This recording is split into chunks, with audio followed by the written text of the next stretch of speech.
Hello student, good morning and welcome to our channel pro education. तो आज है 22 मई और 22 मई के करंट अफेयर के जितने भी इंपॉर्टेंट क्वेश्चन है इस वीडियो में डिस्कस करेंगे। तो अगर आप चैनल पर नए हैं तो प्लीज़ चैनल को सब्सक्राइब कर लीजिए, बेल आइकन प्रेस कर लीजिए ताकि आने वाले नेक्स्ट वीडियो का नोटिफिकेशन आपको मिल सके। तो चलिए स्टार्ट करते हैं आज के करंट अफेयर का फर्स्ट क्वेश्चन। आज का पहला क्वेश्चन है, बेड की ऑनलाइन बुकिंग के लिए अमृत वाहिनी एप्लीकेशन किस राज्य ने लॉन्च किया है? तो फ्रेंड इसका राइट आंसर होगा ऑप्शन डी, झारखंड। तो इस अमृत वाहिनी एप्लीकेशन को झारखंड राज्य में लॉन्च किया गया है और झारखंड राज्य सरकार द्वारा लॉन्च अमृत वाहिनी एप्लीकेशन के जरिए अस्पताल के बेडों का ऑनलाइन बुकिंग कराया जा सकता है। तो अमृत वाहिनी एप्लीकेशन से राज्य सरकार कोरोना वायरस से संक्रमित लोगों को बेहतर सुविधा मुहैया कराने के लिए इस एप्लीकेशन को लॉन्च किया है और व्यक्ति द्वारा बुक किया गया बेड अगले 2 घंटे के लिए आरक्षित रखा जाएगा। तो यह एप्लीकेशन लॉन्च हुआ है झारखंड में। झारखंड जिसकी राजधानी है रांची। झारखंड के मुख्यमंत्री हैं हेमंत सोरेन। झारखंड के राज्यपाल है द्रौपदी मुर्मू और झारखंड की सीमाएं बिहार, उड़ीसा, पश्चिम बंगाल, उत्तर प्रदेश और छत्तीसगढ़ से लगती है और झारखंड के सोहराय खोबर पेंटिंग को जीआई टैग मिला है। झारखंड में बेतला नेशनल पार्क और दलमा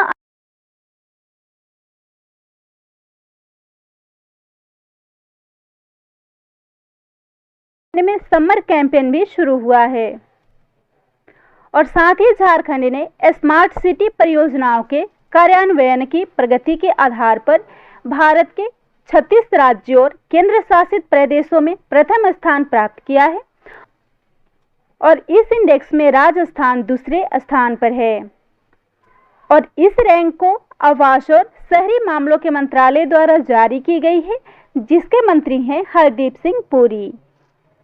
अगला क्वेश्चन है, मार्था कुम किस देश की पहली महिला मुख्य न्यायाधीश नियुक्त हुई है? तो फ्रेंड इसका राइट आंसर होगा ऑप्शन ए, केन्या। तो हाल ही में मार्था कुम केन्या की पहली महिला मुख्य न्यायाधीश नियुक्त हुई है और इनका पूरा नाम मार्था करम्बू कुम है, जो कि केन्या की पहली महिला मुख्य न्यायाधीश बनी है और वह सरकार की तीनों शाखाओं में से किसी एक का नेतृत्व करने वाली भी पहली महिला होंगी। तो इस क्वेश्चन में बात हो रही है केन्या की। केन्या जिसकी राजधानी है नैरोबी। केन्या की करेंसी है केन्याई शिलिंग। केन्या के राष्ट्रपति है उहू केन्याटा। तो फ्रेंड इस क्वेश्चन में बात हो रही है केन्या की पहली मुख्य न्यायाधीश की, जो कि मार्था कुम बनी हुई है और इसी से रिलेटेड करंट अफेयर के कुछ इंपॉर्टेंट पॉइंट्स हैं, जिसमें पहला है फैमे नाओमी माता अफा, जो कि हाल ही में सामोआ की पहली महिला प्रधानमंत्री बनी है। रोज क्रिस्टाइना ओसुकू रेपोंडा, जो कि गैबोन की पहली महिला प्रधानमंत्री बनी है। गणित में टीप वाटरमैन पुरस्कार जीतने वाली पहली महिला बनी है मेलानी वुड। नोरा अल मतरूसी संयुक्त अरब अमीरात की पहली महिला अंतरिक्ष यात्री बनी है और वहीं सामिया सुलूह हसन तंजानिया की पहली महिला राष्ट्रपति बनी है और ओकोंजो इविला WTO यानी कि विश्व व्यापार संगठन यानी कि वर्ल्ड ट्रेड ऑर्गेनाइजेशन की पहली महिला प्रमुख बनी है। अगला क्वेश्चन है, वर्ल्ड कोरियोग्राफी अवार्ड 2020 जीतने वाले पहले भारतीय कौन बने हैं? तो इसका राइट आंसर होगा ऑप्शन बी, सुरेश मुकुंद। तो हाल ही में सुरेश मुकुंद 2020 के वर्ल्ड कोरियोग्राफी अवार्ड जीतने वाले पहले भारतीय बने हैं और वर्ल्ड कोरियोग्राफी अवार्ड 2020 इस अवार्ड का 10वां संस्करण है और इस अवार्ड को कोरिया अवार्ड्स भी कहा जाता है, जिसको जीतने वाले पहले भारतीय बने हैं सुरेश मुकुंद। और Suresh Mukund dance crew the Kings के निर्देशक और कोरियोग्राफर हैं, जिन्होंने वर्ल्ड ऑफ डांस का 2019 का सीजन जीता था और वर्ल्ड कोरियोग्राफी अवार्ड, जिसे डांस के ऑस्कर के रूप में जाना जाता है, इन्हें हाल ही में प्रदान किया गया है।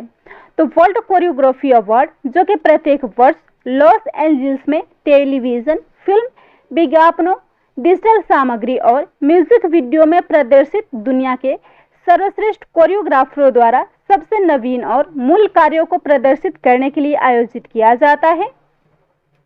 अगला क्वेश्चन है, हाल ही में अंतर्राष्ट्रीय चाय दिवस कब मनाया गया है? तो फ्रेंड इसका राइट आंसर होगा ऑप्शन सी 21 मई को। तो हाल ही में 21 मई को अंतर्राष्ट्रीय चाय दिवस मनाया गया है और फ्रेंड इस दिवस का उद्देश्य चाय उत्पादकों और चाय श्रमिकों की स्थिति को सुधारने का एक प्रयास है। तो संयुक्त राष्ट्र ने दुनिया भर में चाय के गहरे संस्कृति और आर्थिक महत्व के बारे में जागरूकता बढ़ाने तथा भूख और गरीबी से लड़ने में इसके महत्व को बढ़ावा देने के लिए संयुक्त राष्ट्र के खाद्य और कृषि संगठन द्वारा अंतर्राष्ट्रीय चाय दिवस को मान्यता दी गई थी और 21 मई 2019 से पहले इसे 15 दिसंबर को चाय उत्पादक देशों जैसे कि Bangladesh, Sri Lanka, Nepal, Vietnam, Indonesia, Kenya, Malawi, Malaysia, Uganda, Bharat और तंजानिया में अंतर्राष्ट्रीय चाय दिवस के रूप में मनाया जाता था। और चाय जो कि कैमेलिया सिनेंसिस पौधे द्वारा बनने वाला एक पेय पदार्थ है और चाय पानी के बाद दुनिया का सबसे ज़्यादा पिया जाने वाला पेय पदार्थ है और चाय का सेवन एंटीऑक्सीडेंट और वजन घटाने के प्रभावों के लिए स्वास्थ्य लाभ और कल्याणकारी माना जाता है और कई समुदायों में इसका सांस्कृतिक महत्व भी है। तो फ्रेंड 21 मई जिसे अंतर्राष्ट्रीय चाय दिवस के रूप में जाना जाता है, इसके अलावा 21 मई को 2 और इम्पोर्टेंट डेज मनाए जाते हैं जिसमें शामिल है संवाद और विकास के लिए विश्व सांस्कृतिक विविधता दिवस जो कि प्रत्येक वर्ष 21 मई को विश्व स्तर पर मनाया जाता है और भारत के पूर्व प्रधानमंत्री राजीव गांधी की पुण्यतिथि के उपलक्ष्य में 21 मई को राष्ट्रीय आतंकवाद विरोधी दिवस भी मनाया जाता है।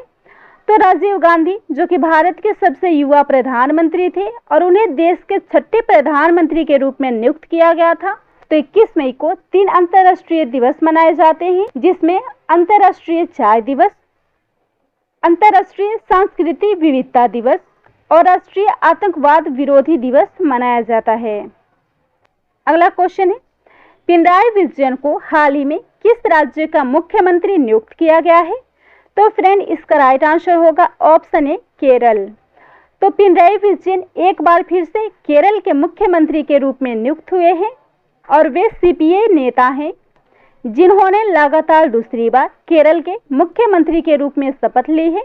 तो केरल जिसकी राजधानी है तिरुवनंतपुरम, मुख्यमंत्री हैं पिनराई विजयन, राज्यपाल है आरिफ मोहम्मद खान और केरल जिसे साइलेंट वैली के नाम से जाना जाता है और केरल में नदियां हैं पेरियार, मणिमला, अचनकोविल और मिंचिल इत और केरल का कोची टर्मिनल देश का पहला लिक्विफाइड नेचुरल गैस यानी कि एलएनजी वितरण रेलवे स्टेशन बना है और देश भर की काली मिर्च का 98% उत्पादन केरल में होता है।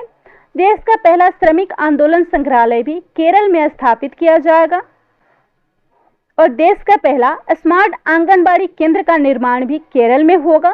देश का पहला डिजिटल विश्वविद्यालय भी केरल में स्थापित किया गया है और केरल में स्थित झीलें हैं वेम्बनाड झील जो कि एक प्रकार का लेगुन झील है और यह भारत की सबसे लंबी झील भी है, पेरियार झील जो कि लेगुन झील नहीं है और अष्टमुड़ी झील जो कि एक लेगुन झील है। तो केरल में स्थित सभी लेगुन झीलों को कयाल के नाम से जाना जाता है। अगला क्वेश्चन है, स्टार यूनियन दाइची के एमडी और सीईओ हाल ही में कौन नियुक्त हुए हैं? तो इसका राइट आंसर होगा ऑप्शन सी अभय तिवारी। तो फ्रेंड अभय तिवारी जो कि हाल ही में स्टार यूनियन दाइची के एमडी और सीईओ नियुक्त हुए हैं और स्टार यूनियन दाइची यानी कि SUD Life, Bank of India, Union Bank of India और Daiichi Life Insurance Company Limited जो कि जापान का है, इन सारे बैंकों का एक संयुक्त उद्यम है। तो star Union Daiichi Life insurance जिसकी भारत में स्थापना 2009 में की गई थी और जापान में स्टार यूनियन दाइची की स्थापना 15 सितंबर 1902 में की गई थी। इसके संस्थापक हैं टी सुनेटा यानो और इसका हेडक्वार्टर है टोक्यो, जापान। अगला क्वेश्चन है, the tale of the horse a history of Indian on horseback किसकी लिखी हुई पुस्तक है? तो फ्रेंड इसका राइट आंसर होगा option C S Ashwini Chandra. तो हाल ही में एस अश्विनी चंद्रा ने the tale of the horse a history of Indian on horseback को लिखा है। तो इससे संबंधित कुछ बुक और उसके ऑथर को भी देख लेते हैं, जिसमें पहला है टिल वी विन, जिसको लिखा है गगनदीप कांग ने। 10 study in Kashmir history and politics, जिसको लिखा है काशीनाथ पंडित ने। एवरी वोट काउंट्स, जिसको लिखा है नवीन चावला ने। माइंड मास्टर को लिखा है विश्वनाथन आनंद ने, जो कि इनकी एक बायोग्राफी है। इंडियन फिजिकल फेडरलिज्म, जिसको लिखा है वाई.बी. रेड्डी ने। चेंजिंग इंडिया, जिसको लिखा है पूर्व प्रधानमंत्री मनमोहन सिंह ने। लेसन लाइफ थॉट मी अननोविंगली, जिसको लिखा है अनुपम खेर ने। माई लाइफ माई मिशन, जिसको लिखा है बाबा रामदेव ने। अगला क्वेश्चन है, भारत कार्यक्रम के तहत स्वास्थ्य और कल्याण केंद्र स्थापित करने में प्रथम स्थान पर कौन सा राज्य है? तो इसका राइट आंसर होगा ऑप्शन ए कर्नाटक। तो फ्रेंड, कर्नाटक जो कि भारत कार्यक्रम के तहत स्वास्थ्य और कल्याण केंद्र स्थापित करने में प्रथम स्थान प्राप्त किया है। तो आयुष्मान भारत कार्यक्रम के तहत स्वास्थ्य और कल्याण केंद्र स्थापित करने में कर्नाटक को प्रथम स्थान मिला है। कर्नाटक जो कि 2020-21 के परियोजनाओं को लागू करने में अग्रणी है और केंद्र सरकार जहां 2263 केंद्र स्थापित करने का लक्ष्य रखा था, वही राज्य ने 31 मार्च तक 3300 केंद्रों को अपग्रेड किया है, जिससे इसको प्रथम स्थान प्राप्त हुआ है। तो कर्नाटक, जिसकी राजधानी है बेंगलुरु, मुख्यमंत्री है बी.एस. येदियुरप्पा, राज्यपाल है वजुभाई वाला, सबसे बड़ा शहर है बेंगलोर, जिसे भारत का सिलिकॉन वैली कहा जाता है। राष्ट्रीय उद्यान है बांदीपुर राष्ट्रीय उद्यान और नागरहोर राष्ट्रीय उद्यान। और कर्नाटक के सिरसी सुपारी को जीआई टैग मिला है। देश का पहला रेल म्यूजियम भी कर्नाटक में खुला गया है। पहला सैंडलवुड संग्रहालय भी कर्नाटक के मैसूर में स्थापित किया गया है और देश का पहला फूल संस्करण केंद्र भी कर्नाटक में स्थापित किया जाएगा। और साथ ही देश का पहला केंद्रीकृत वातानुकूलित रेलवे टर्मिनल भी कर्नाटक में बना है, जिसका नाम सर एम विश्वेश्वरैया टर्मिनल है। अगला क्वेश्चन है, हाल ही में किस राष्ट्रीय सुरक्षा गार्ड के प्रमुख का निधन हो गया है? तो इसका राइट आंसर होगा ऑप्शन डी, जे.के. दत्ता। तो हाल ही में जे.के. दत्त जो कि राष्ट्रीय सुरक्षा गार्ड के प्रमुख थे और इनका हाल ही में निधन हो गया है और इन्होंने 26/11 के मुंबई आतंकी हमले के दौरान इस बल का नेतृत्व किया था और इनका हाल ही में कोविड-19 के कारण निधन हो गया है। और जे.के. दत्त, जिन्होंने अगस्त 2006 से फरवरी 2009 तक राष्ट्रीय सुरक्षा गार्ड की सेवा की थी और उन्होंने सीबीआई और केंद्रीय औद्योगिक सुरक्षा बल में भी विभिन्न पदों पर कार्य किया था। तो फ्रेंड, इस क्वेश्चन में बात हो रही है प्रसिद्ध व्यक्तियों के निधन की। तो इस क्वेश्चन से संबंधित करंट अफेयर के कुछ इंपॉर्टेंट पॉइंट्स हैं, जिसमें पहला है कांग्रेस के वरिष्ठ नेता और राजस्थान के पूर्व मुख्यमंत्री जगन्नाथ पहाड़िया का कोविड-19 के कारण निधन हो गया है और उन्होंने 6 जून 1980 से 14 जुलाई 1981 तक राजस्थान के मुख्यमंत्री के रूप में कार्य किया था। वही भाजपा के वरिष्ठ नेता और पूर्व केंद्रीय मंत्री चमन लाल गुप्ता का भी निधन हो गया है। वही प्रसिद्ध तमिल लोकगीतकार और प्रशंसित लेखक की राजनारायण का भी निधन हो गया है। उनके तमिल अक्षरों द्वारा कीरा नाम से प्रसिद्ध उन्हें करीसल साहित्य के अग्रदूत के रूप में जाना जाता था।